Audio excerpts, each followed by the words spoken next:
Hello again, it's Lock Noob and you're watching my side channel Side Noob, and I could not be more excited today.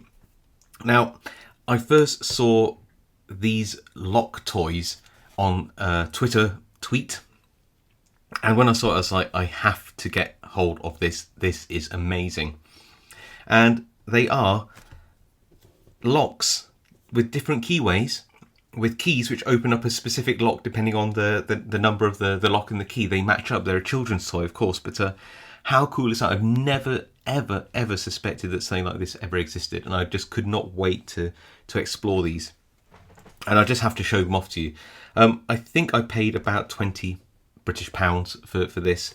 You could probably get them for less or more. I don't know. That's what price I paid anyway. I just probably could have got cheaper, but I just wanted them, and it seemed to have the least weight on them. But look at that amazing array of colours that greet you there. Admittedly, there's only what, 5 of them: orange, dark blue, light blue, red and yellow, but it's still pretty cool.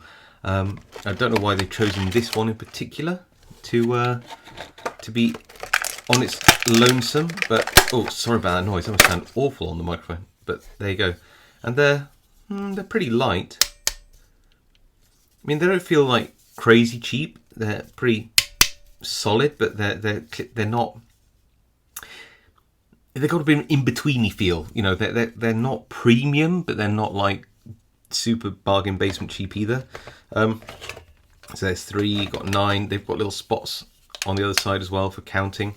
I mean, you know, I guess for young kids, that's actually not too bad. And here's a selection of the keyways. I'll get them all out in a second. But that's pretty cool, isn't it? Literally all different keyways. Let's get them all out and have a look at all the different locks and keyways that we have here. Create happy childhood. Oh, that's quite a nice little motto. Onshine, create happy childhood. I don't dislike that. That's pretty nice. I like that. I guess that was made 27th of May 2020 as well. I don't know what 04 means. Batch number 4. I don't know. Kind of nice though. Any instructions? Oh, okay. Actually, the English on this isn't too bad at all. So it's like, oh, do you know what? They've actually thought this through, like made it into a game, how to use. Yeah, actually, yeah, okay. I was expecting some kind of really poor English, but no, this English is excellent, actually. Yep, like it. Okay, so good instructions. That gets a huge bonus point. Let's have a look at these keys. Oh, wow, look at that.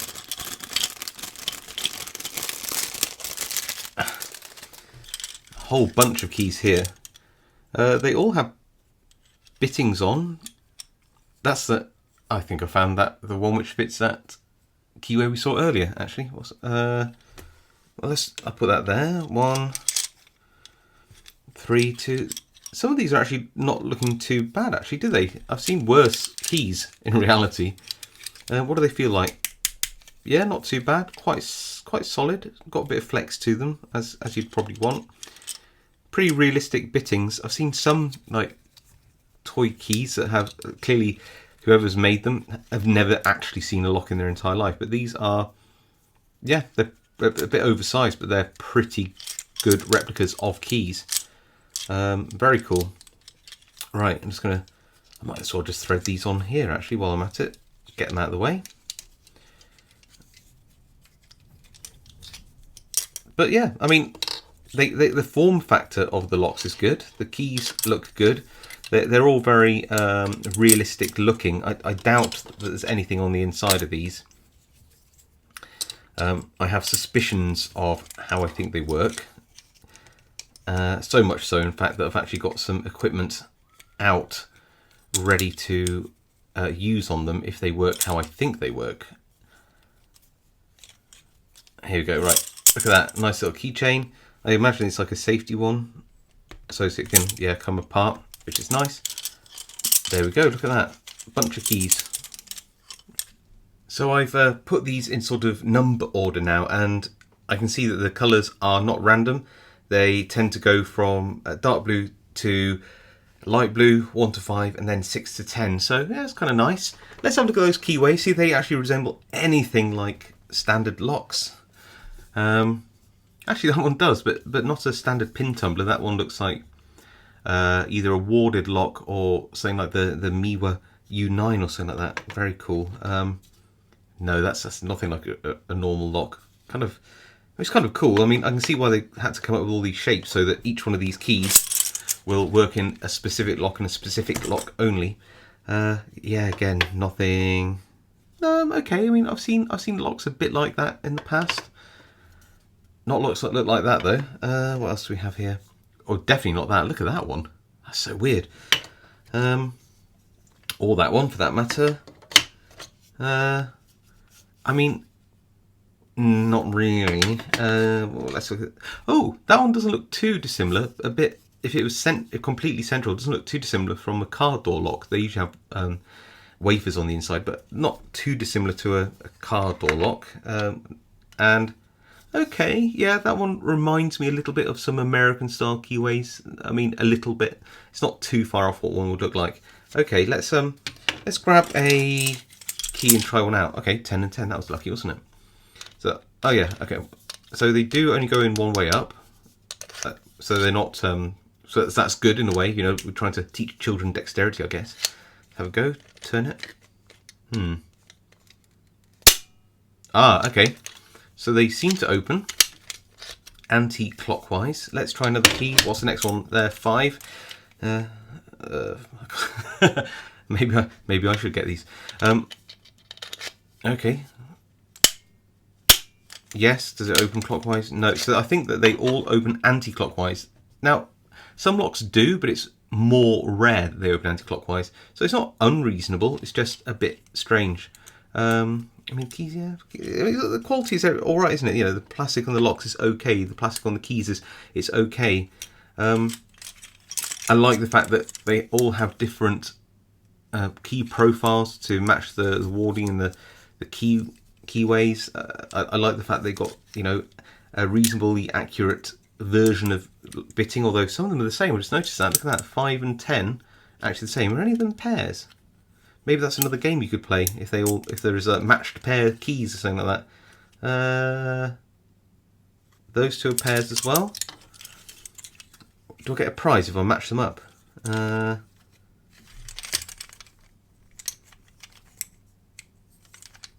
Don't think that has a pair, does it? Those have pairs. Yeah, I think they have pairs.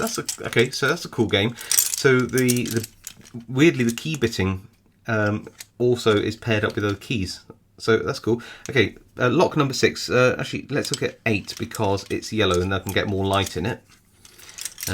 Where are we? 8. Right, here we go. So that's the most basic, but also quite wide. Let's have a look inside. Can we see anything interesting in there? Get a bit more light in. Can't see anything. Trying to see how it works.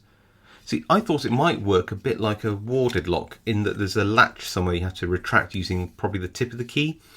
Let's have a go. Oh, right way up. Clearly, I haven't developed my skills enough to open it. Okay, so let's have a look. So there is a latch which seems to be pivoted and can retract. And it seems to be done somehow in the centre of the lock. Let's have a look. Now, does the front of the lock spin on its own, or is it linked to something? Oh, it opens. That's really strange. Okay, so I thought it might be a bit like a warded lock of some kind. There's no pins inside. There's no pin tumbler. It's not a standard lock per se. And warded locks are very basic as well. So let me show you one up close. Here it is. It's been cut away, so you can see that here is a key, and it's just a very basic curve on it. And go into the keyway, and to turn in the keyway, it's got the cutouts on the key correspond with warding on the inside of the keyway itself, which the cutouts on the key correspond with. Then the tip of the key retracts back this latch on the top, which you can see there, and opens up the lock. And you can pick these using skeleton keys like this, whereby you'd take one of these skeleton keys, you'd insert it down the keyway, and what you'd be doing is you'd be bypassing all of the internal wards in the lock, going straight up to the latch and just retracting the latch manually using this skeleton key. There you go, like that. And it just pulls back the latch. I wonder if there's a way of doing that on these without I'm using the broadest tip to see if I can find something either side on the inside, but it might be just by the action of turning the front of the lock. I'm trying to find something on the inside. Okay, I did find something, but we're at that angle. Is that the angle? So have I hit a latch on the inside, or is it just a turning the front of the lock? Let's just turn the front of the lock then. That's hard to say, isn't it? I'm sure I can feel something on the inside that I'm turning or grabbing hold of, but it could just be the front of the lock. Let's try another one.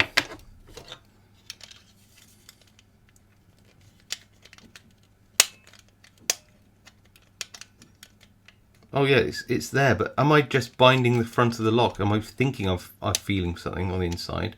It's actually to do with the front of the lock. Do you know what? I think it is actually just turning the front of the lock that's causing this. This tool isn't actually adding anything to it. Try one more time.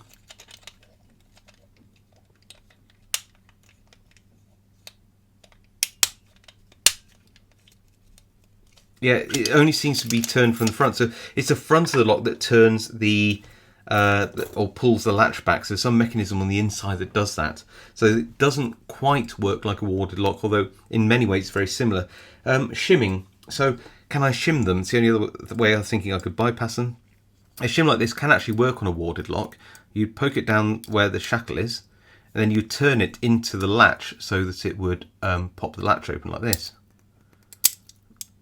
Now, let me open up one of these, or try and get down there. So they're quite tight. I suspect I might not be able to. Oh, I can. So there you go, you can shim them, but the plastic in there is, well, it's plastic, and these shims are normally made of quite a thin, sharp metal. So I think if you did that too much, you'd end up cutting these locks a lot. Okay, so you can use warded keys, although frankly you can use absolutely anything to turn these locks. As long as you just turn the front enough, they open. They are a decent enough puzzle, I think, for kids. So away from lock picking, these, I think they're pretty decent enough puzzle. I don't think they're going to last very long, truthfully. I think my youngest would probably enjoy these for a while. I mean, real torture test giving it to a child of their age, but I think they would probably enjoy it, and they'd probably get a kick out of it because they know that Daddy likes locks and I really like locks. So I think, you know, for my kid, it's not a bad toy. I just worry about how long it's going to last. You know, those turning forces, especially with young children, they're quite tough. They're quite strong kids.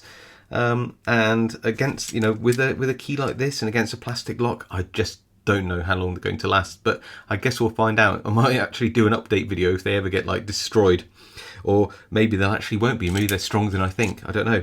But either way, I kind of like it. So yeah, there's the box again. I didn't see the back of it, but there's the back. Number learning locks. Yeah, it's hard not to like them, isn't it? I don't know if they're worth the money I paid. I'd definitely go shopping for a bargain somewhere if I were you, see if you can get them cheaper than I paid. But it's hard not to like them if you're into lock picking and maybe want to get your younger kids into the you know, into locks, or to maybe partially enjoy your hobby with you. It's kind of cool. Anyway, I hope you enjoyed that video, and if you did like it, please leave a like. If you've got something to comment below, please leave a comment. If you would consider subscribing, please do so, and go check out my main channel, Lock Noob, as well, if you're into lock picking. I'll see you all next time.